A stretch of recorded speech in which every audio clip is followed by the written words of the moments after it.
താ ഒരു കാര്യം ശ്രദ്ധിച്ചോ, നമ്മൾ ഇത്രയൊക്കെ കാര്യങ്ങൾ ഷെയർ ചെയ്തിട്ടും നമ്മുടെ ഇടയിൽ കോമൺ ഫാക്ട്സ് ഒന്നുമില്ല കോമൺ ആയിട്ട് അല്ലേ? എനിക്ക് തോന്നുന്നു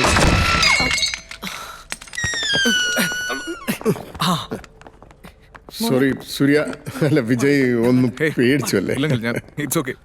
മോളെ ക്ഷമിക്കണം കേട്ടോ. അയ്യോ അങ്കിൾ, ഞങ്ങളല്ലേ ക്ഷമ ചോദിക്കണ്ടേ? അതല്ല, ഒരബദ്ധം പറ്റിപ്പോയതാ. ആ അതെ അതെ, ഡോർ അടഞ്ഞത് വലിയ അബദ്ധമായി പോയി. ഡോറിന്റെ കാര്യമല്ല, ഞങ്ങൾക്ക് വീട് മാറിപ്പോയതാ. നമുക്ക് പോകാനുള്ള വീട് വേറെ. അവിടെ നിന്ന് ഒരു കോൾ ഇങ്ങോട്ട് വന്നപ്പോഴാണ് അബദ്ധം മനസ്സിലായത്. ഈ ഡോറ് ലോക്കായി പോയതിന്റെ ടെൻഷനിൽ ഞങ്ങൾ അങ്ങോട്ടും ഇങ്ങോട്ടും ഒന്ന് ക്ലിയർ ചെയ്യാൻ വിട്ടുപോയി. എന്നാൽ നമുക്ക് അങ്ങോട്ട് ഇറങ്ങാം, വാ. സോറി, ശരി മോളെ. മിസ്റ്റേക്ക്. എന്നാ പിന്നെ ഞാനത് ചോദിക്കാം.